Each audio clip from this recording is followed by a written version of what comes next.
시청자 여러분 안녕하십니까? 12월 15일 목요일 굿모닝 YTN 1부 시작합니다. 네, 먼저 오늘의 주요 뉴스부터 전해드립니다. 미국 중앙은행인 연방준비제도가 올해 마지막 회의에서 예상대로 0.5%포인트 금리 인상을 단행했습니다. 4연속 자이언트 스텝을 멈추고 금리 인상 속도 조절에 들어갔습니다. 오늘 서울의 아침 기온이 영하 6도까지 내려가는 등 영하권의 맹추위가 이어지겠습니다. 중부지방에는 폭설도 예보됐는데 경기 동부와 강원, 충북 북부에는 10cm 이상, 서울에도 많게는 8cm의 많은 눈이 내려 쌓이겠습니다. 대장동 개발 비리 의혹 사건의 핵심 인물인 김만배 씨가 어제 새벽 극단적인 선택을 시도했지만 생명에는 지장이 없는 것으로 알려졌습니다. 김 씨는 자신 탓에 지인들이 피해를 보고 있다며 주변의 극단적 선택을 암시하는 말을 한 것으로 전해졌습니다. 서해 공무원 피살 사건 당시 관련 첩보 삭제를 지시한 혐의로 고발된 박지원 전 국가정보원장이 12시간 동안 검찰 조사를 받았습니다. 박 전 원장은 삭제를 지시한 적도 지시를 받은 적도 없고 국정원 문서 삭제가 가능하다는 사실을 조사 과정에서 새롭게 알게 됐다고 주장했습니다. 윤석열 대통령이 오늘 오후 2시 국민 100명이 참여하는 가운데 국정과제 점검회의를 주재합니다. 경제와 민생 분야, 지방시대 비전과 전략, 연금, 노동, 교육 등 3대 개혁과제에 대해 100분 동안 생방송으로 진행할 예정입니다. 내년도 예산안 처리 시한이 오늘이지만 여야는 아직도 법인세 최고 세율 인하 여부를 놓고 이견을 좁히지 못하고 있습니다. 민주당은 정부 여당이 최종 협상안을 내지 않으면 단독 수정안을 제출해 처리하겠다는 입장이지만 국민의힘은 윤석열 정부 첫 예산인 만큼 민주당이 양보하라며 맞서고 있습니다. 윤석열 대통령이 지난 정권에서 무리하게 추진된 탈원전 정책을 폐기하고 원전 생태계 복원에 박차를 가하겠다고 강조했습니다. 주 52시간제 개편과 문재인 케어 폐기와 마찬가지로 전 정부를 향해 날을 세우며 개혁에 시동을 거는 모습입니다. 정부가 다주택자의 부동산 취득세 중과세율을 2년여 만에 해제하는 방안을 검토하고 있습니다. 8에서 12%인 다주택자 취득세 중과세율을 3주택자까지 주택 가액에 따라 1에서 3%로 낮추는 방안이 거론되고 있습니다. 네, 오늘도 날씨 소식부터 전해드립니다. 최강 한파를 보였던 어제만큼은 아니지만 오늘도 강추위가 이어지고 있습니다. 추위 속에 중부지방은 최고 10cm 많은 눈도 예보돼 주의가 필요하다는 예보인데요. 자세한 날씨 기상센터 연결해 알아보겠습니다. 유다현 캐스터. 네, 기상센터입니다. 현재 추위 상황부터 전해주시죠. 네, 오늘도 중무장 하셔야겠습니다. 어제만큼은 아니지만 여전히 추운데요. 중부와 경북을 중심으로 한파특보가 이어지는 가운데 현재 서울 기온이 영하 7.3도, 체감온도는 영하 12도 가까이 떨어져 있고요. 대구도 영하 6.5도로 어제만큼 춥습니다. 한편 서해안과 제주도에는 눈이 이어지고 있습니다.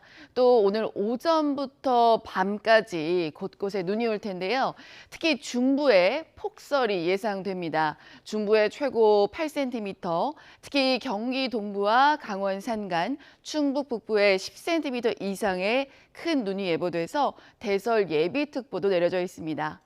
현재 기온 살펴보도록 하겠습니다. 춘천이 영하 9도, 부산 영하 3.5도 보이고 있고요. 낮 기온이 영상 2도, 서울이 영상 2도, 대구가 7도, 부산은 8도로 예상됩니다. 이 한파는 다음 주까지 길게 이어질 전망입니다. 날씨였습니다. 다음 소식입니다. 윤석열 대통령이 오늘 수도권 등 전국 일원에 대설 예비특보가 발령됨에 따라 국민 피해가 없도록 관계부처의 철저한 관리를 주문했습니다. 대통령실은 윤 대통령이 행정안전부와 국토교통부 장관 등을 중심으로 강설 지역에 대한 신속한 제설 작업으로 국민 교통 불편이나 피해가 없도록 할 것을 지시했다고 밝혔습니다. 또 국민에게 교통정보를 신속히 전달하고 출퇴근길 혼잡 시간대 대중교통 운행량을 늘릴 것을 주문했다고 전했습니다. 미국 중앙은행인 연방준비제도가 올해 마지막 회의에서 예상대로 0.5%포인트 금리 인상을 단행하며 속도 조절에 들어갔습니다. 하지만 연준은 최종 기준금리를 5.1%로 애초 예측치보다 높게 잡아서 통화 긴축이 끝나지 않았음을 분명히 했습니다. 미국 특파원 연결해 자세한 내용 알아보겠습니다. 권준기 특파원. 네, 워싱턴입니다. 네, 연준이 결국 금리 인상 속도 조절에 들어갔네요. 그렇습니다. 미국 연방준비제도는 올해 마지막 회의에서 0.5%포인트 빅스텝 금리 인상을 단행했습니다. 이로써 미국 기준금리는 현행 3.75에서 4% 사이에서 4.25에서 4.5% 사이로 올라갔습니다. 2007년 이후 최고 금리를 또다시 경신했습니다. 미국 연준은 지난달까지 4차례 연속 0.75%포인트 자이언트 스텝 금리 인상을 이어갔는데 이번에는 보폭을 줄이며 0.5% 금리 인상을 결정했습니다. 사실 0.5%포인트만 해도 상당히 가파른 금리 인상이지만 연준이 워낙 전례 없는 수준의 고강도 긴축을 해왔기 때문에 속도 조절로 인식되고 있습니다. 네, 이렇게 연준의 금리 인상, 결국 인플레이션을 잡기 위해서였는데 이제 물가가 어느 정도 잡혔다고 볼 수 있을까요? 네, 어제 발표된 11월 소비자 물가지수는 좋은 신호로 읽혔습니다. 이 연준도 주목하고 있던 물가지표였는데 예상보다 긍정적으로 나왔습니다. 지난해 같은 달보다 7.1% 오른 것으로 나타나 작년 12월 이후 최소폭 증가로 기록됐습니다. 10월 소비자 물가지수 7.7%와 비교하면 0.6%포인트 하락했고 또 전문가 전망치였던 7.3%보다도 0.2%포인트 낮아 인플레이션이 최악의 고비는 넘겼다는 관측이 제기됐습니다. 하지만 연준은 금리 인상을 발표하면서 여전히 만족할 물가 수준은 아니란 점을 분명히 했습니다. 인플레이션 목표치인 2%를 달성하기 위해선 금리를 더 높여야 할 것이라고 명시한 겁니다. 그러면서 점도표를 통해서 최종 기준금리를 5.1%로 제시했는데 9월에 예측치였던 4.6%보다 0.5%포인트 높은 수준입니다. 이 때문에 내년에는 금리 인상을 멈추고 정책 전환을 할 거라는 이른바 피벗 예상은 더욱 멀어진 것으로 보입니다.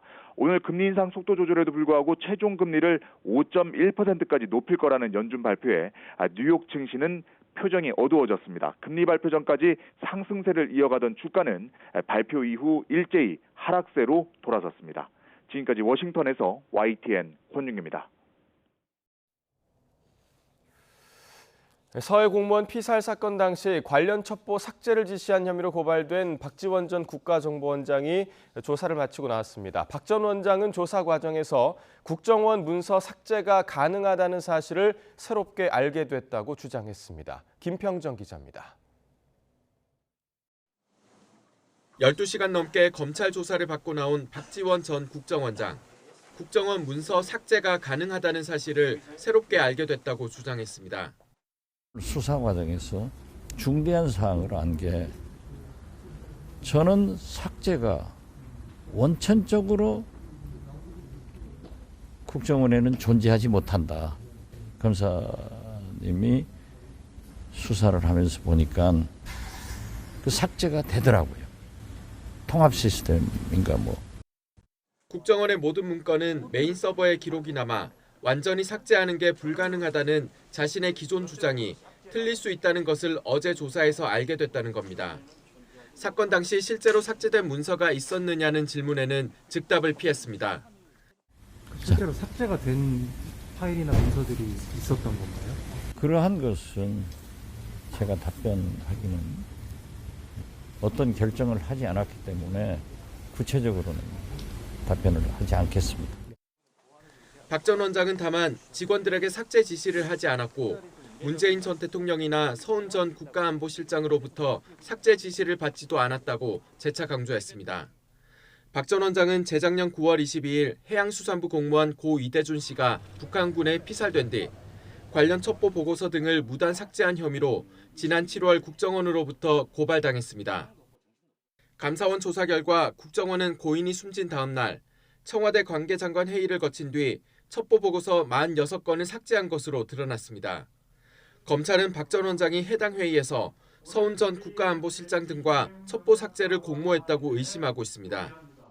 지난주 서훈 전 실장과 김홍희 전 해양경찰청장이 기소된 데 이어 노영민 전 대통령 비서실장까지 조사를 받은 상황이라 문재인 전 대통령을 제외하곤 주요 피고발인들에 대한 조사는 마무리됐습니다. 검찰은 박 전 원장 진술 내용을 분석하며 노 전 실장과 박 전 원장에 대한 신병 처리 방향부터 결론을 낼 것으로 보입니다. YTN 김평정입니다. 대장동 개발 비리 의혹 사건의 핵심 인물인 김만배 씨가 극단적인 선택을 시도해 병원으로 옮겨졌습니다. 생명에는 지장이 없는 것으로 알려졌습니다. 엄윤주 기자입니다. 수원의 한 대학교 인근 도로입니다. 이곳에 주차된 차량에서 대장동 개발 비리 의혹 사건의 핵심 인물인 김만배 씨가 어제 새벽 극단적 선택을 시도한 것으로 알려졌습니다.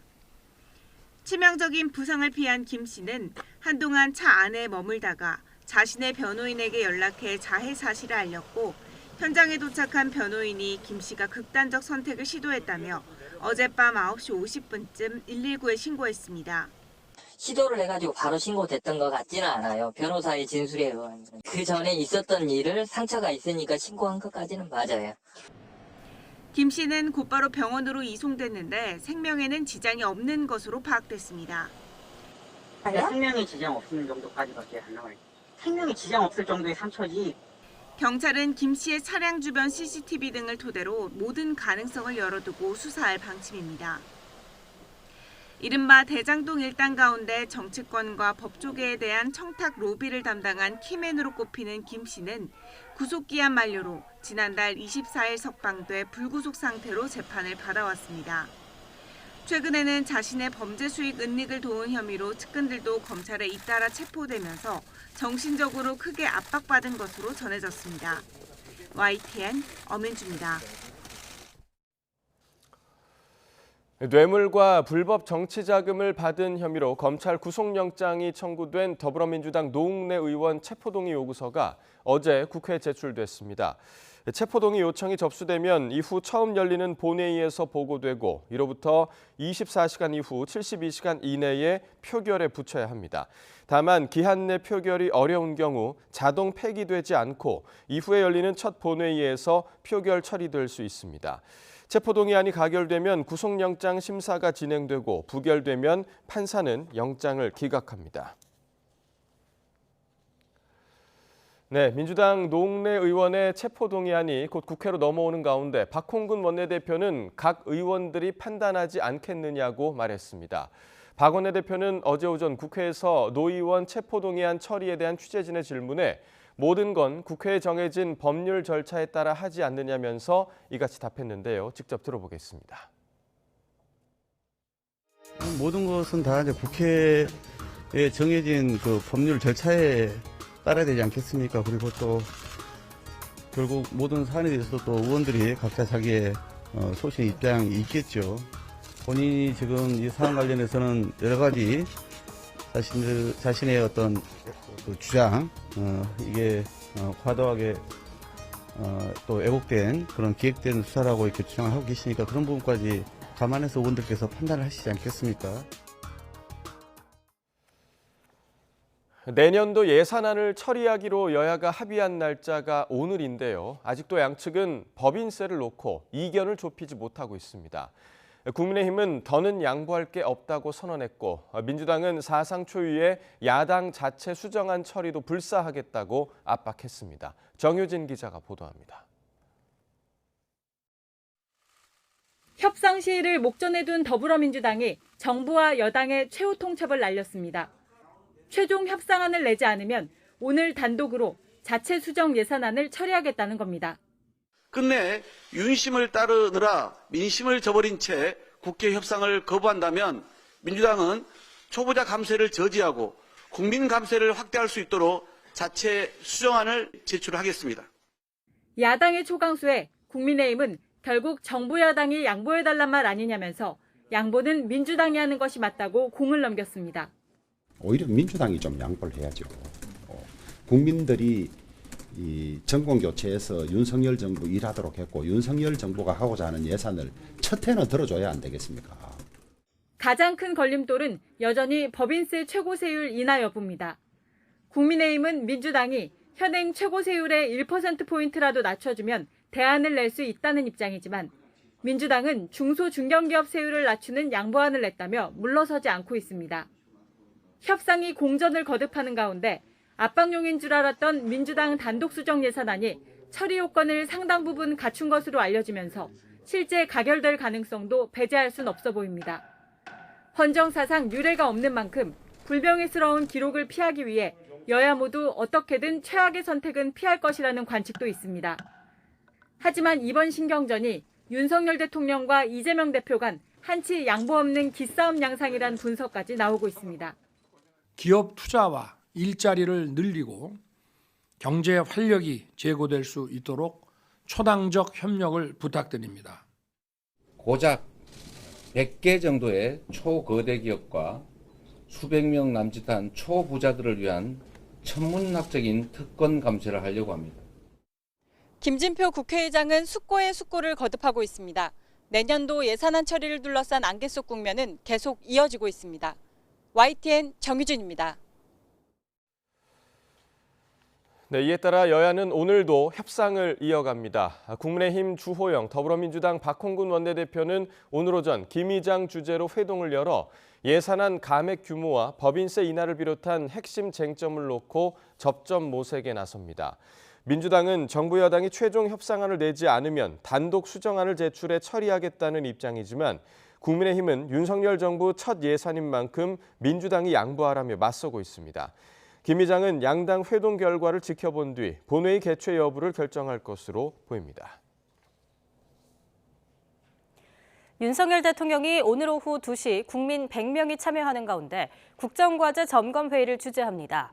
주제는 크게 3가지로 경제와 민생 분야, 지방시대 비전과 전략, 그리고 연금, 노동, 교육 등 3대 개혁과제입니다.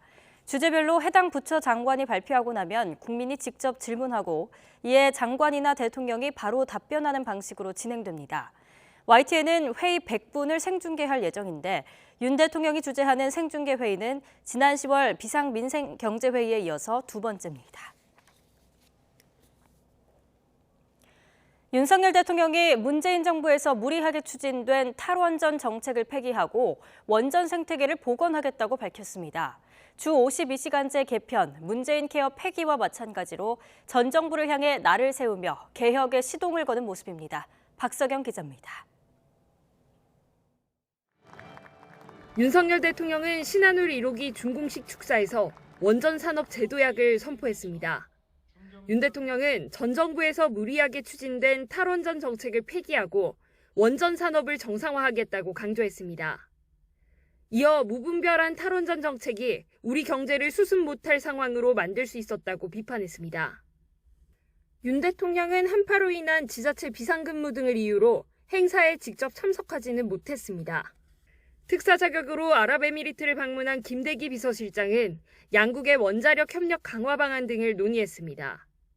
다음 달 윤 대통령의 방문을 앞둔 사전 작업이라는 관측입니다. 대통령실은 무역 적자 개선 기여를 언급하며 원전 정책에 힘을 실었습니다. 신한울 3, 4호기의 청사진을 밝히며 총력 지원을 약속했습니다. 신한울 1호기 가동의 연간 수입 대체 효과는 약 25억 5천만 달러, 한화로 약 3조 3천억 원에 이를 전망입니다. 우리 원전 산업이 다시 도약하고 세계로 뻗어나갈 수 있도록 총력 지원하겠습니다. 윤 대통령은 전날 국무회의에서 문재인 정부 당시 도입된 주 52시간제 개편과 이른바 문재인 케어 폐기를 공식화했습니다.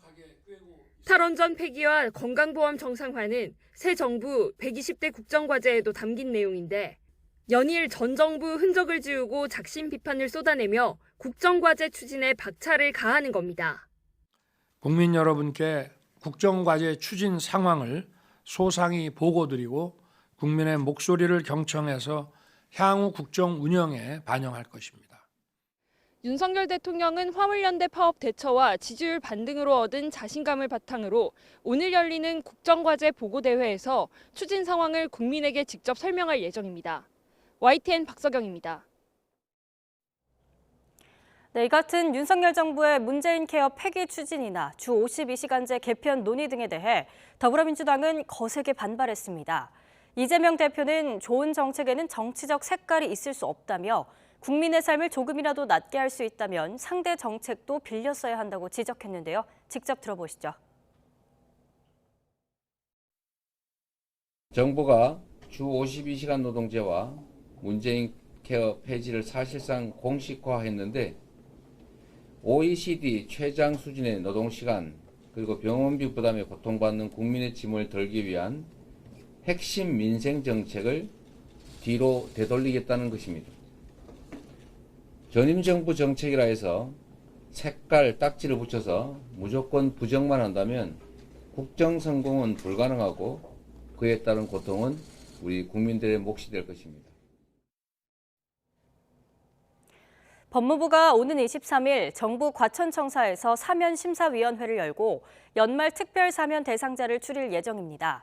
사면심사위는 위원장인 한동훈 법무부 장관을 비롯한 내부위원 4명과 교수나 변호사 등 외부위원 5명까지 모두 9명으로 구성됩니다. 심사위에서 특별사면 대상자를 선정하면 법무부 장관은 이를 대통령에게 보고하고 대통령은 국무회의 의결을 거쳐 사면권을 행사합니다. 이번 사면 대상자로는 이명박 전 대통령과 김경수 전 경남지사, 최경환 전 경제부총리 등이 거론되고 있습니다. 연말 사면설이 흘러나온 김경수 전 경남지사가 가석방을 원하지 않는다고 밝히자 여권에서는 양심수 코스프레냐는 비판이 터져나왔습니다. 민주당은 이명박 전 대통령 사면을 위해서 김 전 지사를 이용하는 졸렬한 정치라며 불쾌감을 드러냈는데 당 일각에선 김경수 역할론도 제기되고 있습니다. 김승환 기자입니다. 드루킹 댓글 조작 사건으로 수감 중인 김경수 전 경남지사가 가석방 불언설한 친필 서신을 공개했습니다. 처음부터 무죄를 주장해 가석방 요건에 맞지 않는 데다 이명박 전 대통령의 사면 복권을 위한 들러리가 되지 않겠다는 겁니다. 이에 대해 여권에선 양심수 코스프레, 다음 대선 출마를 위한 체급 부풀리기라는 비판이 쏟아졌습니다. 독립운동하다 투옥된 독립투사라도 되는 줄 착각하겠습니다. 김 전 지사의 양심수 코스프레, 그 자체로 국민을 기만하는 행위입니다. 반면 민주당은 이 전 대통령 사면을 위해 김 전 지사를 이용하는 건 수준 낮고 졸렬한 생각, 대단히 모욕적인 접근이라고 되받아쳤습니다. 15년 형기가 남은 이명박 전 대통령의 편안한 노후를 위해서 이제 만기 출소 넉 달이 남은 김경수 전 지사의 복권 없는 사면을 단행하는 것은 면피성 구색 맞추기에 불과합니다. 이런 가운데 당내에선 친문 적자로 불리는 김경수 전 지사의 향후 역할에 대한 기대감이 감지됩니다. 지지자가 뭔가 요구를 한다면 응해야 된다 이런 말씀이시네요. 그건 정치인의 최소한의 기본 책무라고 생각합니다. 사실상 이재명 대표 독주 속에서 부울경 출신인 김 전 지사가 복권될 경우 다음 총선에서 PK 지역 새몰이에 나설 수도 있고 또 당 입장에선 대선 주자가 늘어나 정권 탈환에 더 유리하다는 해석도 나옵니다. 경남, 부산, 울산 PK 입장에서는 굉장한 지도자가 나오는 거기 때문에 사실은 기대를 많이 하고 있거든요. 김 전 지사의 사면 여부와 관련해 대통령실은 법치주의, 여론, 상식에 부합해 이뤄질 거라며 말을 아꼈습니다. YTN 김승환입니다. 정부가 다주택자의 부동산 취득세 중과세율을 2년여 만에 해제하는 방안을 검토하고 있습니다. 8에서 12%인 다주택자 취득세 중과세율을 3주택자까지 주택가액에 따라 1에서 3%로 낮추는 방안이 거론되고 있습니다. 보도에 오인석 기자입니다. 문재인 정부는 부동산 시장이 급등하자 2020년 7월 다주택자와 법인에 대해 취득세 중과세율 체계를 도입했습니다. 2주택자 8%, 3주택 이상과 법인에는 12%의 징벌적 중과세율을 부과했습니다. 부동산 세제를 조세 원리에 맞게 정상화한다는 정책 목표를 제시한 윤석열 정부는 이에 대한 개편을 국정과제에 포함했습니다. 계속된 금리 인상으로 주택시장이 올 들어 급락세로 돌아서면서 취득세 중과세율을 2년여 만에 해제하는 방안이 검토되고 있습니다. 정부는 3주택까지 주택가액에 따라 1에서 3%, 4주택 이상은 4%, 법인은 주택가액에 따라 1에서 3%를 부과하는 2020년 7월 대책 이전으로 원상 복구하는 방안을 들여다보고 있습니다.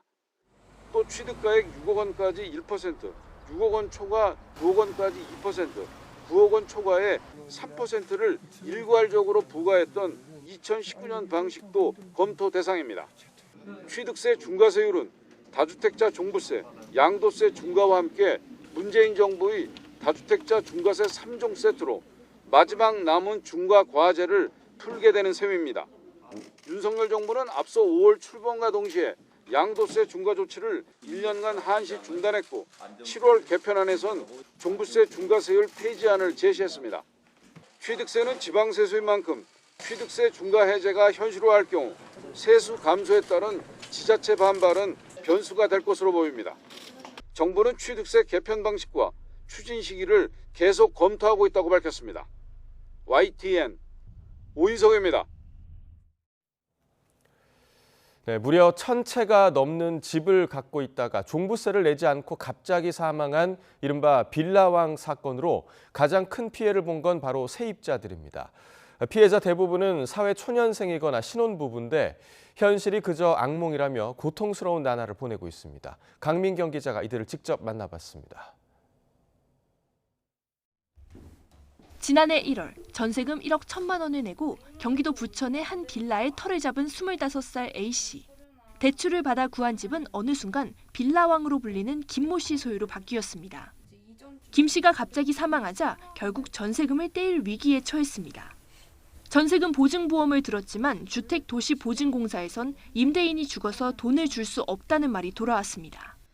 다음 달 계약 만기를 앞둔 A씨는 막막하고 두렵기만 합니다. 꿈이라고 생각해요. 근데 이게 또 마이너스부터 시작해야 된다는 그런 것부터 그냥 모든 걸 다 넣은 느낌이. 빌라왕의 악몽은 2달 전 결혼한 신혼부부에게도 덮쳤습니다.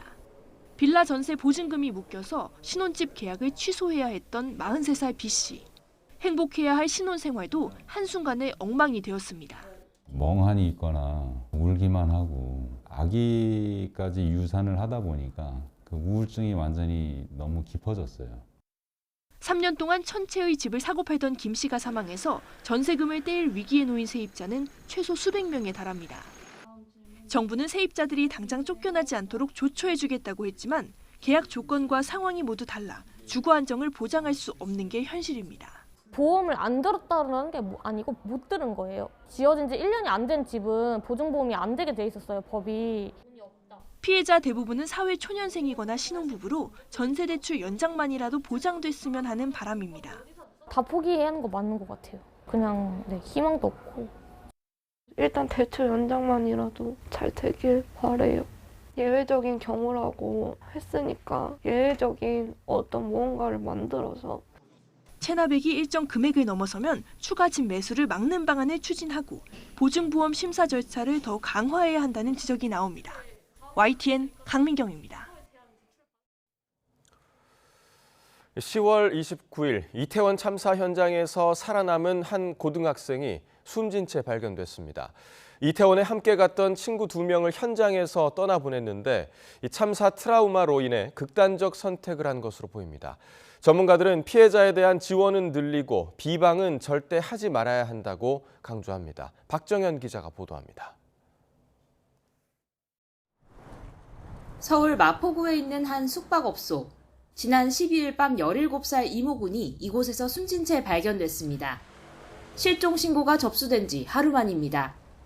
이군은 이태원 참사 현장에 있던 생존자입니다. 참사 당일 이군은 친구 2명과 함께 이태원을 찾았습니다. 그런데 참사로 친구들을 잃었고 홀로 살아남았습니다. 이군 자신도 참사 현장에서 크게 다쳐 입원 치료를 받다가 얼마 전에야 겨우 퇴원했습니다. 이후 일상 회복을 위해 애쓰고 있었지만 17살의 어린 나이가 감당하기에는 너무나 큰 고통이었습니다. 이군은 학교 차원의 상담과 함께 일주일에 2번 병원 심리치료를 받아왔지만 보건복지부에서 지원하는 심리치료는 받지 않은 거로 파악됐습니다. 보건복지부는 이군이 심리지원 명단에 포함됐지만 개인적으로 치료를 받던 중이었기 때문에 이군 측의 의견을 존중해 정부 차원의 지원은 하지 않았다고 설명했습니다. 피해자 입장에선 치료 행위 자체가 부담일 수 있으므로 당사자가 거절하더라도 언제 어디서든 손 내밀 수 있는 곳이 있다는 걸 계속 알리는 게 중요합니다.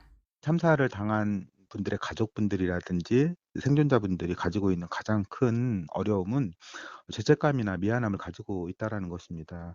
근데 이것이 어떤 취약성으로 작용을 할 수가 있기 때문에 사실은 치료에 참여하시지 않아요. 또 전문가들이 강조하는 건 희생자와 피해자를 절대 비방하지 말아야 한다는 겁니다. 외부의 자극이 들어오면 트라우마는 악화하고 그만큼 일상 회복의 기회는 멀어질 수밖에 없습니다. 참사 원인에 대한 진상규명과 별개로 희생자와 피해자에 대한 배려가 갈수록 절실해지고 있습니다. YTN 박정현입니다. 이태원 참사 희생자의 영정과 위패를 안치한 시민 분향소가 차려졌습니다. 12구 이태원 참사 유가족 협의회 등은 어제 서울 녹사평역 부근 이태원 광장에 시민 분향소를 설치했습니다. 시민 분향소에는 참사 희생자 158명 가운데 유가족의 동의를 얻은 희생자 76명의 영정과 위패가 안치됐습니다. 또 유가족 의사에 따라 일부 희생자는 이름만 올리고 유가족의 동의를 얻지 못한 희생자의 경우 꽃사진을 뒀습니다. 시민 분향소 설치가 마무리되면서 시민 조문도 가능해졌습니다. 많은 눈이 내린 서쪽 지방과는 달리 강원도 동해안 지역은 건조한 날씨가 이어지고 있습니다. 어제 새벽 강원도 삼척에서는 산불이 났는데 산림당국은 송전탑에서 불꽃이 튀면서 산불이 발생했을 가능성에 무게를 두고 조사하고 있습니다. 송세혁 기자가 취재했습니다. 바싹 마른 산등성이를 따라 시뻘건 불길이 길게 이어져 있습니다. 불은 초속 5m 안팎의 강한 바람을 타고 순식간에 반경 1km 가까이 번졌습니다. 만일에 대비해 인근 10여 가구 주민들은 황급히 마을 회관으로 대피했습니다. 할머니 빨리 나와봐. 저 뒷산에 불이 붙어가지고 저 불 좀 보고 이래가지고 내가 맨발로 마당을 뛰어나갔더니 진짜 불이 벌겋고. 날이 밝자 헬기 8대와 인력 400여 명이 진화에 나서 4시간여 만인 오전 9시쯤 산불을 껐습니다. 이 불로 민가나 인명피해는 없었지만 산림 3만 제곱미터가 탔습니다. 목격자는 송전탑 위쪽에서 펑하는 소리와 함께 쏟아진 불꽃이 강풍을 타고 주변 산림에 옮겨 붙었다고 말했습니다. 그래 아들 폭주 쏘는 식으로 불이 확 내려오더라니까. 내려와가지고 그 밑에 이제 철탑이 한 10분 있다 보니까 환하게 보이더라니까. 그래 불이 붙어놓으니까. 목격자가 최초 발화 지점으로 지목한 송전탑입니다. 주변 산림이 불에 타 온통 검게 그을려 있습니다. 해당 송전탑에서는 보수하는 작업자들이 쓰는 안전 가이드선이 끊어진 채 발견됐습니다. 산림당국은 끊어진 가이드선과 고압선이 부딪히면서 불꽃이 발생했을 가능성에 무게를 두고 화재 원인을 조사하고 있습니다. 이에 대해 한전 측은 송전탑과 산불 발생의 연관성을 부인한 것으로 전해졌습니다. YTN 송세혁입니다. 요양병원을 불법으로 설립해 요양급여를 타낸 혐의로 기소된 윤석열 대통령의 장모가 오늘 대법원의 최종 판단을 받습니다. 대법원은 오늘 오전 특정경제범죄법상 사기 등의 혐의로 기소된 윤 대통령 장모 최모 씨의 상고심 선고 공판을 진행합니다.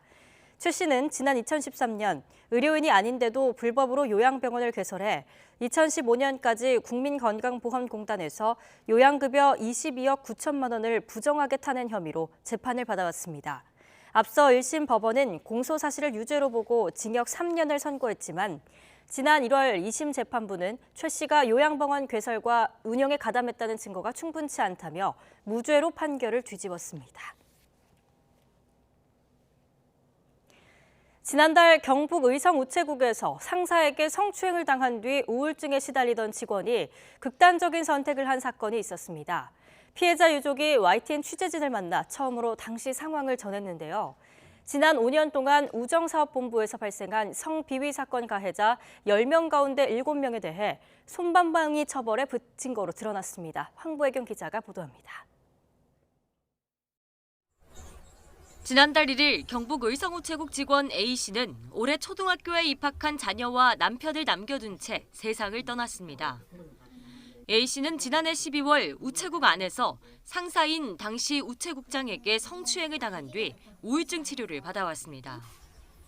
A씨 유족은 국장이 업무 시간에 A씨를 따로 불러 사랑한다고 말하고 신체 접촉을 시도해 A씨가 심한 모멸감을 느꼈다고 주장했습니다. 국장실 안에서 성적인 농담을 수차례 들었고 너 사랑한다, 사귀자 이런 말들을 반복하면서 집사람의 목을 끌어당기고 마스크를 벗기고 이후 A씨는 국장에게 공개 사과를 요구했지만 돌아온 건 메모지에 적힌 사과문 한 장뿐. 상급기관인 경북지방우정청 묵인 아래 가해자와의 분리도 이뤄지지 않았습니다. 결국 휴직에 들어간 A씨는 복직을 앞두고 자택에서 스스로 목숨을 끊었습니다. 복직을 해야 할 시기가 다가오니까 다시 복직을 하게 되면 가해자들을 만날 수가 있고 그게 심적으로 많이 압박이 되었던 것 같습니다. 우정사업본부가 뒤늦게 감사에 나서 가해자인 전 의성우체국장을 비롯해 사건을 무마하려 한 과장 등 3명을 형사 고발했고 이 가운데 우체국장은 강제추행 혐의로 구속됐습니다. 취재 결과 의성우체국 사건처럼 적당히 넘어가려는 사례가 만연한 거로 드러났습니다. 최근 5년간 우정사업본부가 감사에 나선 성비위 사건은 모두 27건. 이 가운데 견책 등 경징계에 그치거나 처벌하지 않은 건수가 무려 74%에 달하는 거로 확인됐습니다. 가해자에게 경고나 주의만 주고 처벌하지 않은 건수도 무려 40%에 달합니다. 초동 대처를 제대로 하지 못한 이 관계자들에 대해서도 중징계를 해야 될 필요가 있다고 봅니다. 우정사업본부는 조직 내 성폭력 사건을 뿌리 뽑을 대책을 마련해 즉시 시행하고 성비위 사건 조력자도 가해자에 준하는 처벌을 내리겠다고 밝혔습니다. YTN 황보혜경입니다. 코로나19와 계절 독감의 동시 유행으로 감기약 수요가 늘면서 공급 부족이 우려되자 정부가 제약사들에게 긴급 생산 명령을 내렸습니다. 이틀 연속 8만 명대 확진자가 나오며 재유행은 증가세를 이어가고 있지만 정부는 다음 주 마스크 착용 조정 기준을 발표합니다. 기정훈 기자입니다. 긴급 생산 명령이 내려진 품목은 흔히 타이레놀로 알려진 해열진 통제 아세트아미노펜입니다. 약국 판매용인 일반 의약품이 아니라 의사가 처방하는 조제용 알약 650mg짜리입니다. 식약처는 이 약품을 공중보건 위기 대응 의료 제품으로 지정하고 18개 제약사에 긴급 생산 수입 명령을 내렸습니다. 지난해 3월 공포된 공중보건 위기 대응 의료 제품 특별법에 따라 긴급 생산 명령이 내려진 건 이번이 처음입니다. 방역당국인 이번 조치로 월 평균 공급량이 기존 4,500만 정에서 60% 많은 7,200만 정까지 늘 것으로 기대하고 있습니다. 중국의 방역 완화 조치로 감기약 원료 수급에 문제가 발생할 우려가 있어 제약사들에게 선제적으로 대응하도록 요청했습니다. 방역당국은 또 모더나의 BA.4-5 기반 2가 백신도 64만 명분 들여왔습니다. 이번에 도입된 백신은 12월 19일 사전 예약을 시작으로 12월 26일 당일 접종, 2023년 1월 2일부터는 예약 접종이 가능합니다. 당국은 이로써 현재 세계에서 사용하고 있는 4종류의 오미크론 변이 대응 2가 백신 모두를 확보해 접종에 활용하게 됐다고 설명했습니다. 정부는 또 일상회복 준비도 병행한다며 실내 마스크 해제 기준을 다음 주 발표하겠다고 밝혔습니다.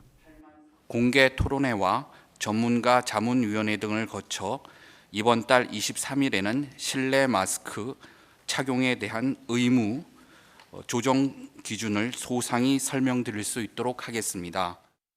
이런 가운데 코로나 확진자는 이틀 연속 8만 명대를 기록했고 확산세 가늠자인 감염 재생산 지수도 8주째 1을 넘었습니다. 특히 켄타우로스 불리던 BA.2.75 변이의 세부 계통인 BN.1의 검출률이 가파르게 상승하며 이번 재유행의 변수로 떠오르고 있습니다. 전문가들은 면역 회피력이 큰 BN.1이 재유행을 주도할 경우 유행이 더 길어질 수 있을 것으로 우려했습니다. YTN 기정훈입니다. 충분한 준비 없이 방역 빗장을 풀면서 확진자가 빠르게 늘고 있는 중국. 무증상 감염자 집계를 포기할 정도인데요. 의료 대란까지 우려되는 상황인데 중국 의대생들은 하필 이럴 때 집단 시위에 나섰습니다. 베이징 강정규 특파원이 보도합니다. 중국 의대생들이 흰색 가운을 벗어던지고 거리에 모였습니다.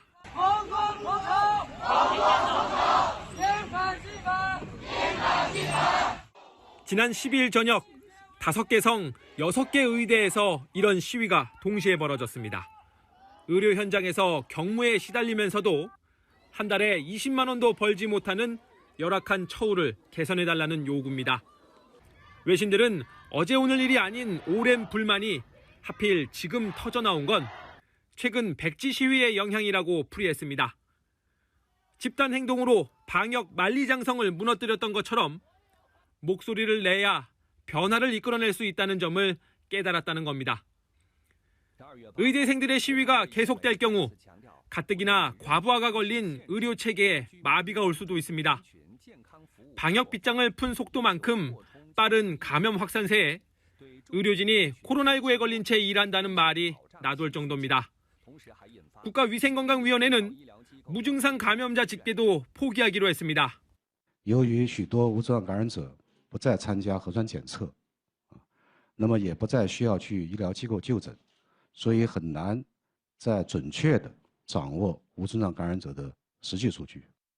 한 박스에 55만 원 넘는 코로나19 치료제 팍스로비드는 인터넷 판매가 시작된 지 30분 만에 동났습니다.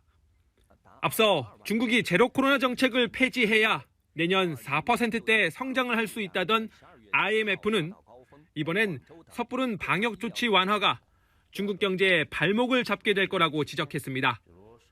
단순 봉쇄 해제가 아닌 예방과 치료에 초점을 맞춘 일상 회복을 조언한 겁니다. 중국은 시진핑 주석이 주재하는 중앙경제공작회의에서 내년 성장 전략을 확정할 예정입니다. 베이징에서 YTN 강정규입니다.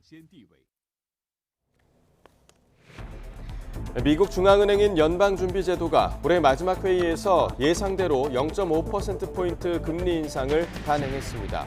4연속 자이언트 스텝을 멈추고 금리 인상 속도 조절에 들어갔습니다. 오늘 서울의 아침 기온이 영하 7.7도까지 내려가는 등 영하권의 맹추위가 이어지고 있습니다. 중부지방에는 폭설도 예보됐는데 경기 동부와 강원, 충북 북부에는 10cm 이상, 서울에도 많게는 8cm의 많은 눈이 내려 쌓이겠습니다. 대장동 개발 비리 의혹 사건의 핵심 인물인 김만배 씨가 어제 극단적인 선택을 시도했지만 생명에는 지장이 없는 것으로 알려졌습니다. 김 씨는 자신 탓에 지인들이 피해를 보고 있다며 주변의 극단적 선택을 암시하는 말을 한 것으로 전해졌습니다. 서해 공무원 피살 사건 당시 관련 첩보 삭제를 지시한 혐의로 고발된 박지원 전 국가정보원장이 12시간 동안 검찰 조사를 받았습니다. 박 전 원장은 삭제를 지시한 적도 지시를 받은 적도 없고 국정원 문서 삭제가 가능하다는 사실을 조사 과정에서 새롭게 알게 됐다고 주장했습니다. 윤석열 대통령이 오늘 오후 2시 국민 100명이 참여하는 가운데 국정과제 점검회의를 주재합니다. 경제와 민생 분야, 지방시대 비전과 전략, 연금, 노동, 교육 등 3대 개혁 과제에 대해 100분 동안 생방송으로 진행할 예정입니다. 내년도 예산안 처리 시한이 오늘이지만 여야는 아직도 법인세 최고세율 인하 여부를 놓고 이견을 좁히지 못하고 있습니다. 민주당은 정부 여당이 최종 협상안을 내지 않으면 단독 수정안을 제출해 처리하겠다는 입장이지만 국민의힘은 윤석열 정부 첫 예산인 만큼 민주당이 양보하라며 맞서고 있습니다.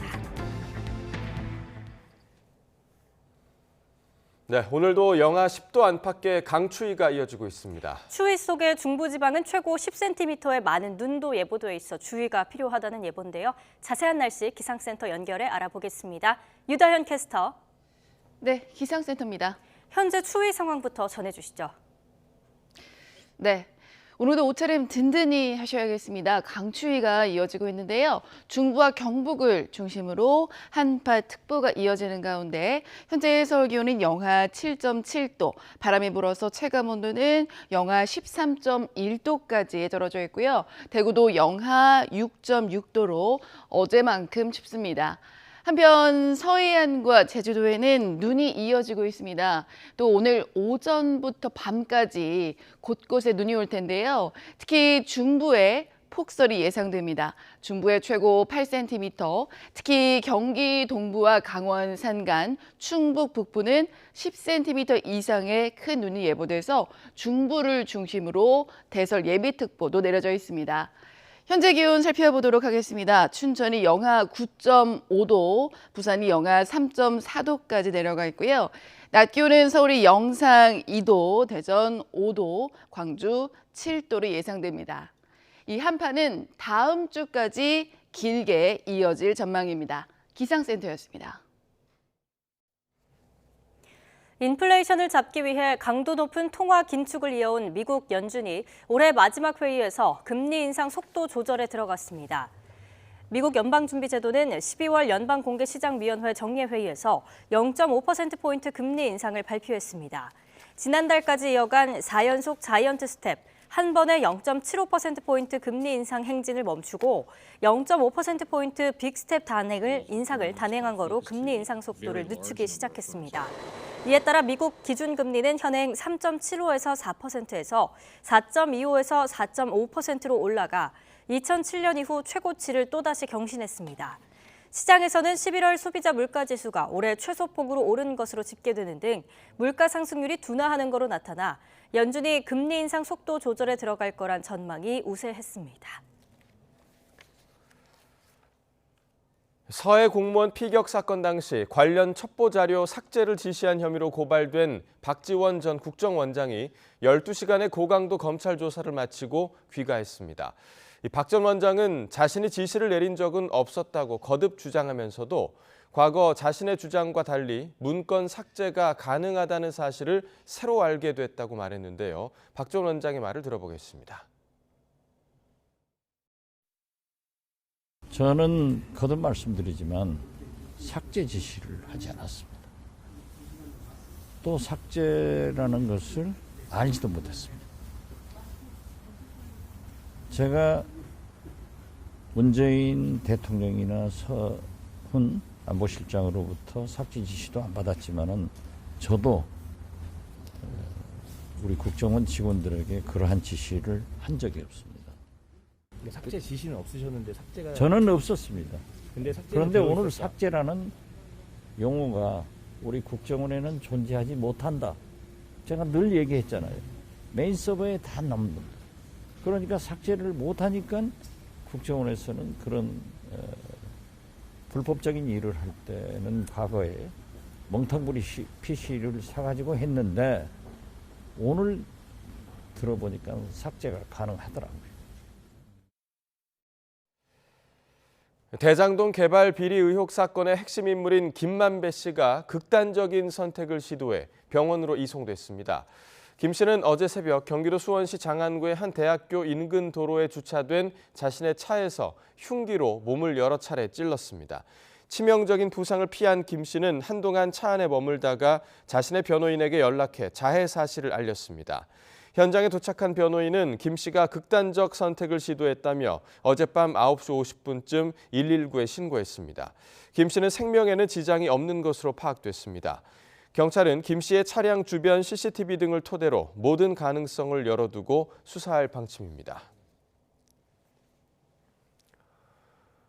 뇌물수수 등의 혐의로 구속영장이 청구된 더불어민주당 노웅래 의원은 자신은 검찰 수사의 희생양이라며 체포동의안을 부결해달라고 호소했습니다.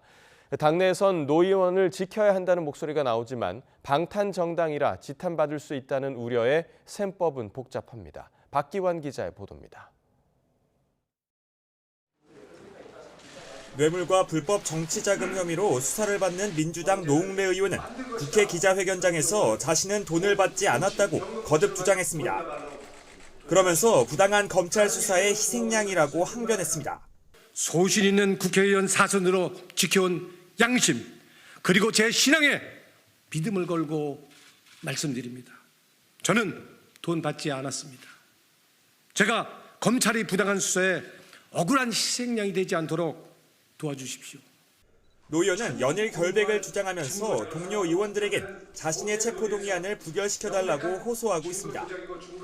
국회에 접수된 체포동의안은 첫 본회의에 보고되고 이로부터 24시간 이후 72시간 이내에 무기명 표결해야 합니다. 시한을 넘기더라도 이후에 열리는 본회의에 상정되기 때문에 12월 임시국회 내엔 처리될 가능성이 큽니다. 민주당 분위기는 신중합니다. 잇따른 검찰 수사의 단일 대오로 맞서야 한다는 의견이 우세해 보이지만 당론으로 결정할 수 있는 사안들은 아니지만 이런 보복적 성격이 분명하고 정치 편향적 보복 수사가 이루어지고 있는 상황들에 대해서는 정확하게 인식하고 국민들께 설명드릴 수 있어야 된다. 부결되면 방탄국회를 주도했다는 오명을 떠안아야 합니다. 이에 따라 당론보다는 의원들 각자 판단에 맡겨질 가능성이 큽니다. 결국 모든 사안에 대해서도 또 의원들이 각자 자기의 소신 입장이 있겠죠. 과도하게 또 왜곡된 그런 기획된 수사라고 이렇게 주장을 하고 계시니까 그런 부분까지 감안해서 의원들께서 판단을 하시지 않겠습니까? 국민의힘은 정상적인 수사에 대해 당 대표뿐 아니라 의원의 비리 혐의까지 두둔하는 건 정상적인 정당의 모습이 아니라며 가결을 압박하고 있습니다. 이번 21대 국회 들어 본회의에 올라온 체포 동의안 3건은 모두 가결됐습니다. 노웅래 의원에 대해선 어떤 결과가 나올지 주목되는 이유입니다. YTN 박기현입니다. 김진표 국회의장이 제시한 내년도 예산안 처리 시한인 오늘도 여야가 협상을 이어갑니다. 국민의힘 주호영, 더불어민주당 박홍근 원내대표는 오늘 오전 김 의장 주재로 회동을 열어 예산안 감액 규모와 법인세 인하를 비롯한 핵심 쟁점을 놓고 접점 모색에 나섭니다. 민주당은 정부 여당이 최종 협상안을 내지 않으면 단독 수정안을 제출해 처리하겠다는 입장이지만 국민의힘은 윤석열 정부 첫 예산인 만큼 민주당이 양보하라며 맞서고 있습니다. 김 의장은 양당 회동 결과를 지켜본 뒤 본회의 개최 여부를 결정할 것으로 보입니다. 대통령실은 윤석열 정부의 첫 예산안이 여야 합의로 원만하게 처리되길 희망한다고 밝혔습니다. 대통령실 관계자는 브리핑에서 예산안에는 국민 민생이 담겨 있고 특히나 어려운 사회적 약자를 위한 예산을 두텁게 담아 국회 심의를 요청했다고 강조했습니다. 윤석열 대통령이 그제 이른바 문재인 케어 폐기를 공식화해 시민단체가 반발하는 가운데 대통령실은 정정부의 정책이 과잉 진료와 무임승차를 유발했다며 미래 세대가 부담을 떠안지 않도록 하는 게 정부의 역할이자 책임이라고 일축했습니다. 그러면서 사회적 약자들이 건강보건에서 소외되지 않으려면 재정 건전성이 굉장히 중요하다고 덧붙였습니다. 윤석열 정부의 문재인 케어 폐기 추진이나 주 52시간제 개편 논의 등에 더불어민주당은 거세게 반발했습니다. 서해 피격 수사 등 검찰을 이용한 사법적 보복에 이어 문재인 정부의 성과를 지우는 정책적인 보복까지 자행하고 있다고 비판했습니다. 권남기 기자입니다. 윤석열 대통령이 연이어 문재인 정부 정책을 폐기하겠다고 나서자 더불어민주당은 개파를 뛰어넘어 비판을 쏟아냈습니다.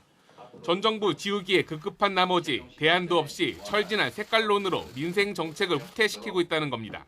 이재명 대표는 좋은 정책엔 정치적 색깔이 있을 수 없다며 국민의 삶을 조금이라도 낫게 할 수 있다면 상대 정책도 빌려 써야 한다고 지적했고 전임 정부 정책이라 해서 색깔, 딱지를 붙여서 무조건 부정만 한다면 국정 성공은 불가능하고 그에 따른 고통은 우리 국민들의 몫이 될 것입니다. 친이낙연계 윤영찬 의원은 건강보험 보장성 강화는 정파 불문하고 추진됐다며 문재인 케어 폐지는 국민 혜택을 줄이는 등 국가의 의무를 저버리는 일이라고 말했습니다.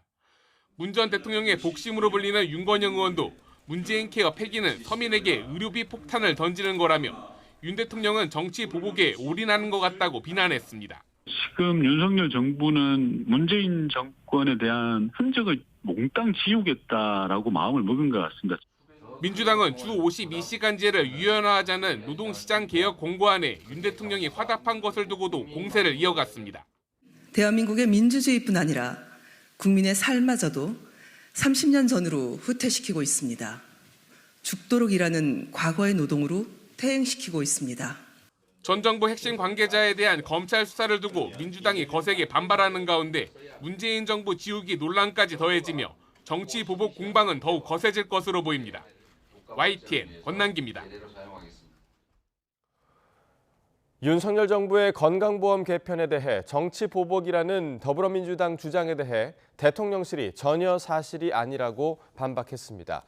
대통령실은 공지를 통해 이른바 문재인 케어가 시행된 지난 5년간 건강보험 재정은 위기를 맞았다며 2040년 누적 적자는 678조 원에 이를 것으로 전망된다고 설명했습니다. 그러면서 박근혜 정부 당시 0.99%였던 연평균 보험료율 인상률은 문재인 정부에서 2.7%를 넘어섰고 특히 초음파와 MRI는 지난해 1조 8천억 원으로 3년 사이 10배 급증했다고 지적했습니다. 검찰이 인천국제공항공사 김경욱 사장에 대한 업무 방해 혐의 수사에 속도를 내고 있습니다. 수사 결과에 따라 전 정부 임기 말에 임명된 김경욱 사장의 거취에 큰 영향을 미칠 거로 보입니다. 강성욱 기자가 보도합니다. 인천국제공항공사와 스카이72 골프장이 시설물의 소유권을 놓고 소송전을 벌이던 지난해 4월 초, 공항공사가 갑자기 전기와 중수도를 차단합니다. 김경욱 사장은 이례적으로 공항공사 직원들과 함께 골프장 앞에서 시위까지 벌였습니다. 스카이72 측은 비상 발전기를 구해 골프장 영업에 나섰지만 발전기 화재가 발생하는 등 큰 어려움을 겪었습니다. 스카이72는 결국 공항공사 임직원을 업무방해 혐의로 경찰에 고소했습니다. 당시 경찰은 김경욱 사장과 공항경제처장 등 결제 라인에 있던 임직원 3명을 업무방해 혐의로 인천지검에 송치했지만 검찰은 무혐의로 판단했습니다. 하지만 윤석열 정부 들어 서울고검이 이에 대해 재기수사 명령을 내렸고 최근 검찰이 관련자 소환에 나선 것으로 확인됐습니다. 임대차 관련 분쟁이 있다 하더라도 단전 단수 등의 극단적 조치를 취할 경우 명백한 업무 방해라는 여러 판례가 있는데도 무혐의 결정을 내린 것은 문제가 있다는 게 고검의 판단으로 보입니다. 우리 민법은 자력구제를 원칙적으로 금지하고 있기 때문에 단전 단수 등을 통해 임차인의 생존권과 영업권을 침해하는 행위는 형사처벌을 받을 수 있습니다. 인천지검은 재기 수사에서 단전 단수 조치를 결정하는 과정에 김경욱 사장이 주도적인 역할을 한 것으로 보고 있습니다. 김경욱 사장은 문재인 정부 임기 말인 지난해 2월 취임했고 임기는 1년 정도 남았습니다. 2020년 21대 총선에서 더불어민주당 후보로 충북 충주시에서 출마했다 낙선한 경력 때문에 당시 보훈 인사 논란이 빚어지기도 했습니다. 김경욱 인천공사 사장의 향후 거취에 검찰의 재기 수사가 중대 고비가 될 것으로 보입니다. YTN 강성욱입니다. 12구 시민 분향소가 꾸려졌습니다. 참사 발생 47일 만에야 이태원 참사 희생자들의 영정과 위패가 놓였는데요. 직접 영정을 놓고 헌화한 유족들은 희생자가 평안히 갈 수 있도록 도와달라면서도 정부를 향한 원망을 감추지 못했습니다. 윤성훈 기자입니다. 이태원 참사 희생자 158명을 기리기 위해 유족들이 마련한 12구 시민 분향소. 희생자의 영정도 유족들이 떨리는 손으로 직접 모십니다. 피부채에 사진을 걸고 국화꽃을 내려놓으면서 이제 마른 줄 알았던 눈물이 다시 터져 나옵니다. 나라가 죽인 아들이에요. 우리 아들이에요. 분향소엔 희생자 76명의 영정과 위패가 안치됐습니다. 참사 발생 47일 만입니다. 자식이 숨진 사실을 다른 가족에게 차마 알리지 못한 유족들은 영정을 놓지 못하고 희생자의 이름만 올렸습니다. 또 유족 동의를 구하지 못한 희생자들의 자리엔 꽃사진이 대신 놓였습니다. 이제서야 저희 아이들이 모습을 드러내고 추모다운 추모를 받을 수 있게 되었습니다.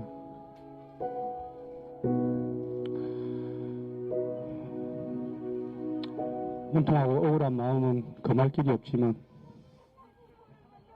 이 아이들이 그래도 편안하게 갈 수 있게끔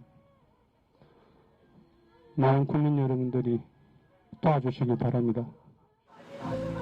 부모들은 좁은 골목에서 자녀가 한순간에 목숨을 잃은 이유를 이해할 수 없다며 오열하기도 했습니다. 그 골목에서 어떻게 그렇게 많은 아이들이 죽었는지 도대체 제 머리는 상상이 되지가 않았습니다. 앞에 차로변도 넓었습니다. 6시 30분에 시민들의 목소리에 조금만 귀 기울였었다면 이번 참사 일어나지 않았습니다.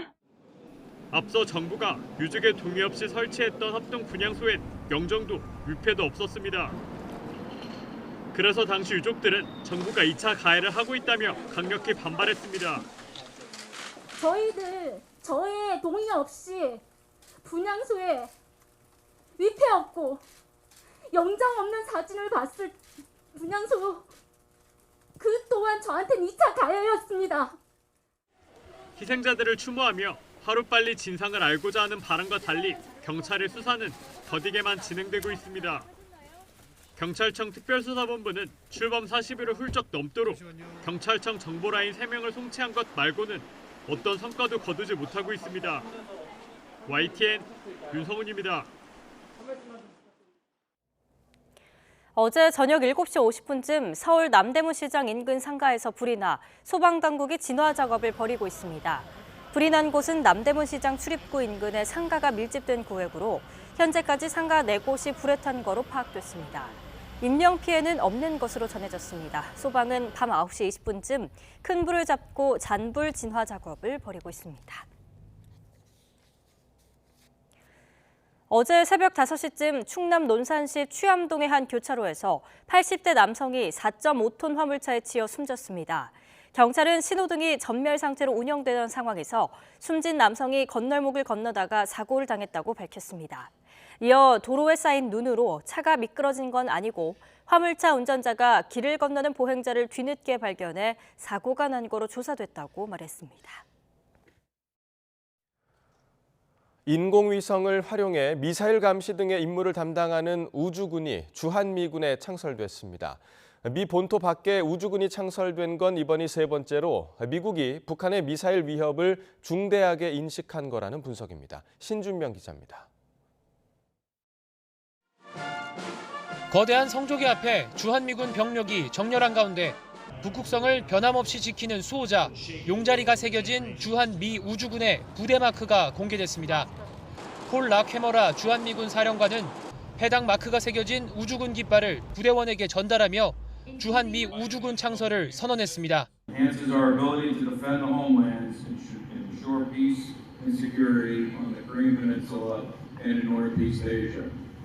미 국방부는 지난 2019년 공군에서 일부 병력을 분리해 미 우주군을 창설했습니다.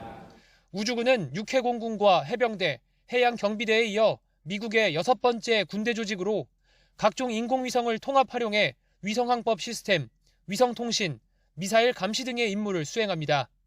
주한미 우주군은 미 인도태평양 우주군 사령부 예하부대로 출범했습니다. 한반도 영내 미사일 위협 등을 감시하고 관련 정보를 미 본토 우주군과 실시간으로 공유하며 요격 체계가 신속하게 대응할 수 있도록 지원합니다. Our space combat capabilities will help deter adversary aggression, enhance the warfighter lethality across the air, land, sea, cyber, and space domains. 미 우주군이 본토 밖에 설치한 우주군은 인도태평양 사령부와 중동 담당 중부사령부에 이어 주한미군이 3번째입니다. 이는 미국이 북한의 핵과 대륙간 탄도미사일 위협을 중대하게 인식한 결과로 풀이됩니다.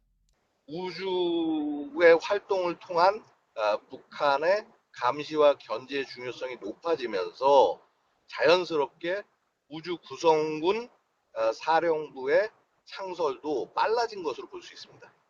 주한미 우주군 창설은 미국 미사일 방어 체계에 한국이 편입되는 수순이라는 주장이 일각에서 제기되고 있지만 군 당국은 20년 전 처음으로 편입하지 않겠다고 발표한 이후 해당 입장은 변함이 없다고 일축했습니다.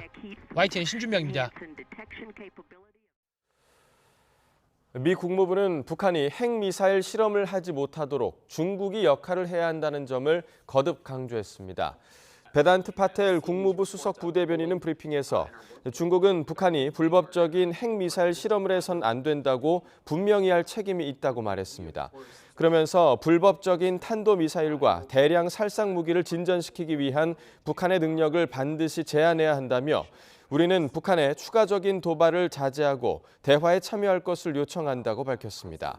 파텔 부대변인은 대북 압박을 위해 중국 금융기관에 대한 제재도 검토하는지 묻자 제재 문제에 대해서는 미리 밝히지 않는다며 즉답을 피했습니다. 러시아와 우크라이나 사이 포로 교환을 통해 미국인 1명이 석방됐습니다. 안드리 예르마크 우크라이나 대통령 비서실장은 우크라이나군 64명과 미국인 수에디 무레케즈가 포로 교환을 통해 러시아에서 풀려났다고 밝혔습니다. 이번 교환에는 전사자 4명도 포함되어 있습니다. 우크라이나 정부는 구체적인 교환 시기나 장소 등은 공개하지 않았습니다. 미 공군 출신인 무레케즈는 지난 2017년부터 우크라이나에 거주하던 중 지난 6월 헤르손에서 러시아군에 붙잡혔습니다. 미국과 중국이 이번에는 아프리카를 둘러싸고 신경전을 벌이고 있습니다. 미국이 8년 만에 미국 아프리카 정상회의를 대규모로 열고 선물 공세를 펴자 아프리카에 공을 들여온 중국이 견제에 나섰습니다. 김태현 기자의 보도입니다. 8년 만에 미국 워싱턴에서 열리는 두 번째 미국 아프리카 정상회의. 미국은 트럼프 대통령 시기에 관계가 느슨해진 아프리카를 챙기기 위해 49개국 정상과 아프리카 연합 대표단을 초청했습니다. 3년간 70조 원대의 선물 보따리를 풀겠다는 계획도 미리 발표했습니다. Working closely with Congress, the U.S. will commit $55 billion to Africa over the course of the next 3 years, across a wide range of sectors to tackle the core challenges of our time. 조 바이든 대통령이 내년 아프리카를 순방하고 이번에 아프리카 연합의 G20 가입을 지지할 것이라는 보도도 나왔습니다. 초대형 행사를 마련한 미국의 행보는 지난주 시진핑 중국 국가주석이 미국의 우방인 사우디를 방문해 상당한 성과를 낸 직후에 열려 더욱 관심을 끕니다. 중국은 민감한 반응을 보이며 아프리카를 이용하지 말라고 경고했습니다. 但坚决反对把非洲当作大国博弈的竞技场，将对非战略作为遏制和攻击他国对非合作的工具。 아프리카를 둘러싼 경쟁에서는 사실 중국이 우세합니다. 중국은 매년 외교부장의 첫 해외 순방지로 아프리카를 선택해왔고 아프리카 각국의 대통령궁이나 국제기구 청사를 세워주고 있습니다.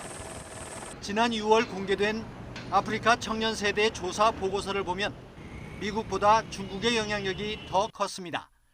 무역 규모도 차이가 납니다.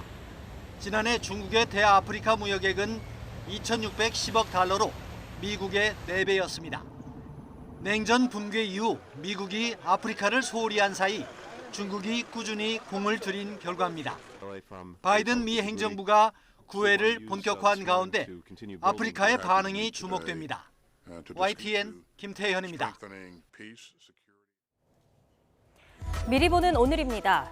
윤석열 대통령이 오늘 오후 2시 국정과제 점검회의를 주재합니다.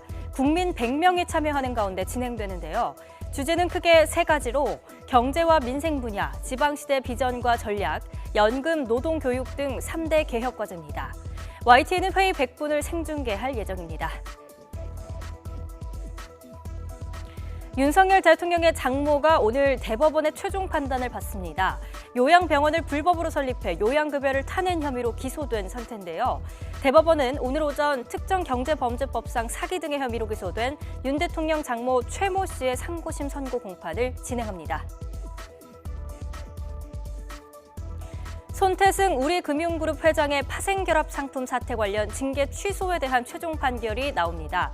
문책 경고 이상의 징계가 내려지면 금융권 취업이 제한되는 만큼 오늘 대법원 선고는 내일 우리금융이사회에서 결정될 손 회장의 연임 여부에도 영향을 미칠 전망입니다. 한전법 개정이 오늘 국회에서 다시 추진됩니다. 국회 산업통상자원 중소벤처기업위원회는 오늘 전체 회의를 열고 한전체 발행 한도를 늘리되 3년 일몰제로 하는 내용도 함께 논의할 예정입니다. 지금까지 미리 보는 오늘이었습니다. 가족 등과 떨어진 채 혼자 쓸쓸히 숨지는 고독사가 매년 꾸준히 늘어 지난해에만 3,000건이 넘은 것으로 조사됐습니다. 특히 50, 60대 남성이 절반 이상을 차지하며 가장 취약한 것으로 나타났습니다. 신윤정 기자가 보도합니다. 무연고 사망 등으로 추정만 해오던 국내 고독사 현황이 처음 집계됐습니다. 고독사는 가족 등 주변과 단절된 채 혼자 사는 사람이 자살이나 병사 등으로 임종을 맞고 시신이 일정 시간이 흐른 뒤 발견되는 경우입니다. 이처럼 독거 상태에서 홀로 숨진 사람은 최근 5년 새 40% 급증하며 지난해 3,378명이었습니다. 전체 사망자의 1.1%에 달합니다. 남성이 여성의 5.3배나 됐는데 특히 5, 60대 남성이 전체 고독사의 절반 이상을 차지했습니다. 건강관리나 가사노동에 익숙치 않고 실직이나 이혼 등으로 삶의 만족도가 급격히 떨어지는 중장년층 남성이 고독사에 취약한 것으로 보입니다. 노인 고독사 문제보다는 그러니까 50대, 60대, 40대에서 오히려 고독사가 좀 많이 나타나는 남성들의 그 한참 사회활동을 활발하게 해야 되는 그런 시기에 고독사가 굉장히 많이 나타나는. 젊은 층 고독사에서는 스스로 목숨을 끊는 경우가 많아 정신, 심리 상담 등 자살 예방 정책과 연계가 필요하다는 지적입니다. 이처럼 고독사가 증가한 건 1인 가구의 증가로 사회 구성원 간 결속력이 약해진 게 영향을 준 것으로 분석됩니다. 문제는 고령화 등으로 1인 가구가 계속 늘어나는 데다 코로나19 유행으로 우울감을 느끼거나 경제적 어려움을 겪는 사람이 많은 만큼 고독사가 더 늘어날 수 있다는 점입니다. 고독사 예방만을 좀 전담해서 할 수 있는 신규 인력을 좀 배치돼야 된다라는 걸 첫 번째로 저희가 제안드렸고요. 기존에 읍면동 찾아가는 보건복지 서비스 팀에 배치되어 있는 간호사 업무들을 좀 기존에 있는 그 사각지대 발굴이나 정부는 이번 실태조사 결과를 바탕으로 고위험 사각지대 조기 발굴을 위한 시스템 구축과 지원 정책 등 고독사 예방, 관리를 위한 5개년 기본계획 수립에 나설 예정입니다. YTN 신인정입니다. 국토교통부는 폭스바겐 코리아, 테슬라 코리아, 또 현대자동차에서 제작 또는 수입 판매한 68개 차종 5만 452대에서 제작 결함이 발견돼 판매사에서 자발적으로 시정 조치, 리콜한다고 밝혔습니다. 리콜 대상 차량은 각 판매사 공식 서비스 센터 등에서 무상으로 수리받을 수 있습니다. 판매사는 소유자에게 우편과 휴대전화 문자 메시지로 시정 방법 등을 알려야 하며 리콜 전 자동차 소유자가 자비로 수리한 경우 판매사나 제작사에 비용 보상을 신청할 수 있습니다. 세계보건기구 WHO가 최근 중국에서 확진 환자가 늘어난 것은 제로 코로나 정책의 완화 때문이 아니라 낮은 백신 접종률이 원인이라고 밝혔습니다.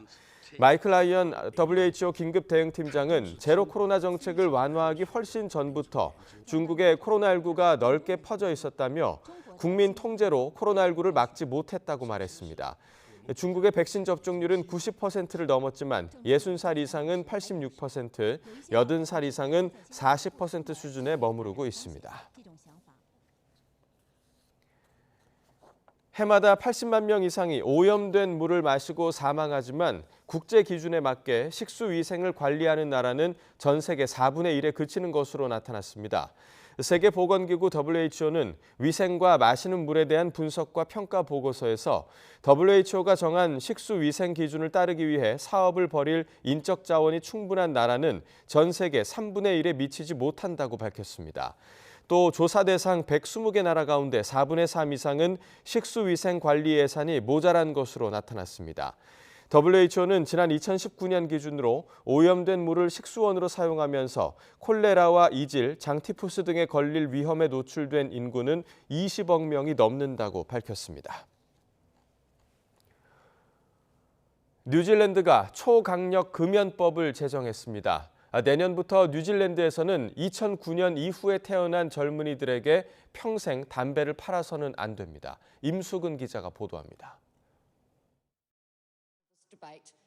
뉴질랜드 의회가 담배 없는 세상을 만들자며 강력한 담배 규제법을 통과시켰습니다. The ayes are 76, the noes are 43. The motion is agreed to. 통과된 금연 환경법은 2009년 1월 1일 이후 태어난 사람에겐 평생 담배 판매를 금지하고 있습니다.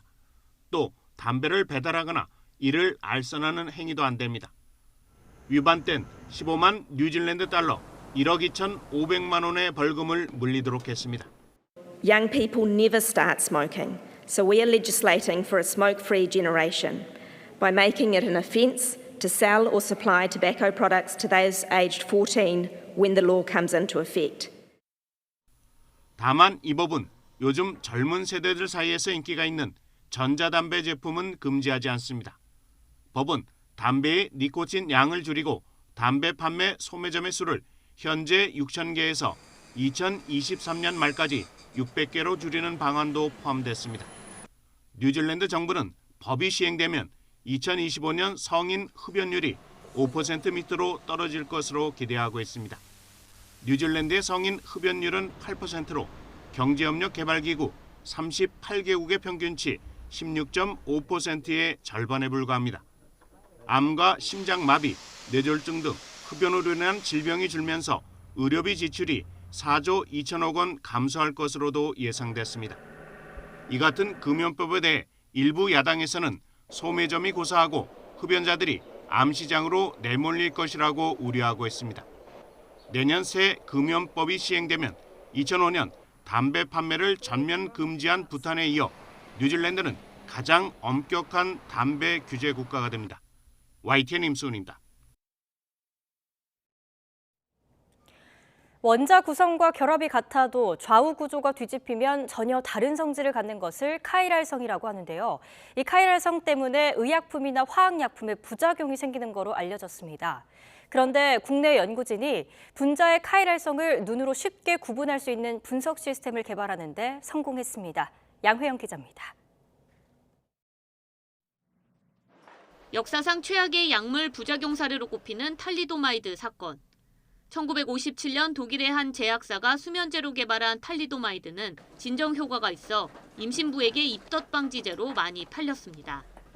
동물 실험에서 부작용이 없는 것을 확인했지만 이 약으로 인해 전 세계에서 만여 명의 기형아가 태어났습니다.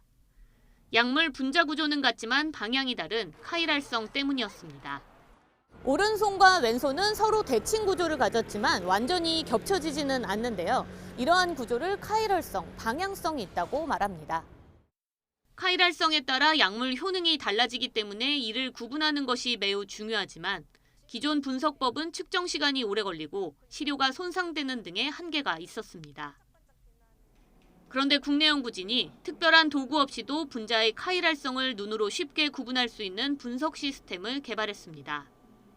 별다른 차이가 없어 보이는 투명한 액체를 개발한 분석 시스템에 넣자 왼손 분자는 보라색, 오른손 분자는 빨간색으로 나타납니다.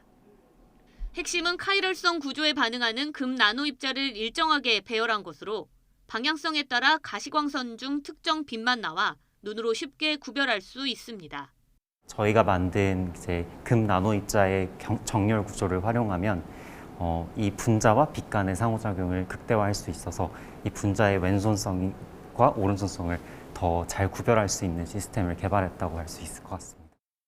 개발한 분석 시스템은 적은 양으로도 카이랄성 분자를 찾을 수 있으며 시료 손상이 없는 가시광선에서 구별할 수 있다는 장점이 있습니다. 저희가 만든 새로운 센서 플랫폼을 이용하면 왼손 모양을 가진 것들이 얼마나 존재하는지, 그리고 이것들이 존재하기 위해서는 어떤 합성법을 해야 되는지에 대한 것들도 새롭게 저희 기술을 통해서 만들 수 있을 것이라고 생각이 들고요. 합성 의약품의 절반가량은 카이랄성 의약품으로 알려졌지만 완벽한 구별법이 확립되지 않아 학계와 업계의 과제로 남아 있었습니다. 쉽고 빠르게 분자의 카이랄성을 구분할 수 있는 이번 연구 결과는 세계적인 국제학술지 네이처에 실렸습니다. YTN 사이언스 양회영입니다. 국내에서 관광이나 체험용으로 활용하는 말은 퇴역한 경마용 말이나 수입한 말이 대부분이어서 일반인이 타기 어렵고 관리도 까다롭습니다. 이에 따라 국내 연구진이 국산 승용말을 개발해 보급하고 있어서 국내 말산업 활성화가 기대되고 있습니다. 김학무 기자입니다. 날렵한 몸매를 자랑하는 말의 온 몸에 온통 검은색 윤기가 흐릅니다. 널찍한 운동장에서 조련사의 지시에 따라 질주하는 모습도 가볍습니다. 국내 연구진이 2018년부터 연구를 시작해 최근 3세대까지 안정적인 품종을 개발한 국산 말입니다. 국내 고유 품종인 제주마와 영국산 말을 교배해 육종한 말인데 다 자라면 키가 150cm 정도로 외국산 승용마보다는 작고 제주마보다는 커서 일반인이 타기에 적당합니다. 털 색도 승마인이 선호하는 흑색과 흑백 얼룩이어서 반응이 좋습니다. 높이도 적당히 높고 온순하고 말도 잘 듣고 편안하고 좋았고 색깔도 진해서 예쁜 것 같아요. 현재 제주도를 비롯한 국내 승마장 등에 분양되고 있는데 올해까지 150여 마리가 보급됩니다. 성격이 온순하고요. 그리고 외부 환경에 잘 놀라지 않고 크기도 우리 한국인 체형에 적당하고요. 그래서 타시는 분들이 굉장히 만족해하고 있습니다. 정부는 오는 2026년까지 고정적인 승마 인구를 8만 명까지 늘릴 계획. 그만큼 우리 체형에 맞고 품성이 우수한 국산 승용마 개발과 보급이 필요합니다. 스포츠 승마뿐만 아니라 재활 승마라든지 말가의 교감 치료 등 다양한 활동을 내포하고 있는데요. 국내산 승용마가 보급이 활성화된다면은 좀 더 국내 승마 산업 자체를 좀 더 활성화시킬 수 있을 것으로 기대됩니다. 농촌진흥청은 유전 능력 분석 등의 기술을 활용해 말의 품종 개발에 걸리는 기간을 줄이고 우수한 개체를 집중적으로 육성할 계획입니다. YTN 김학무입니다. 올여름 전남 구례군에서 고흥군으로 이사한 멸종위기종 양비둘기가 자연 번식에 성공했습니다. 환경부 국립생태원에 따르면 지난 8월 구례에서 포획돼 고흥으로 이사한 양비둘기 암수 한 쌍이 2달 뒤 해안가에 있는 갯바위 절벽의 굴에 둥지를 틀고 새끼 2마리를 낳았습니다. 국립생태원 연구진은 양비둘기가 현재 전남 구례군과 경기 연천군에만 160마리 정도 서식하는데 이번 사례를 통해 양비둘기 서식지가 고흥군으로까지 넓어질 수 있다는 점이 확인됐다고 설명했습니다. 한국관광공사가 내년과 오는 2024년에 한국 방문의 해 집중 마케팅을 통해 침체된 관광 산업을 살리고 2027년에 외국인 관광객 3천만 명을 유치하기로 했습니다. 김장실 사장은 어제 취임 후 첫 기자간담회를 열고 외국인 관광객을 겨냥한 K 콘텐츠 강화와 지역 관광 스토리텔링 활성화, 민간 부문 지원 강화, 개인 맞춤형 서비스 제공으로 새로운 여행 경험을 제공하겠다고 말했습니다.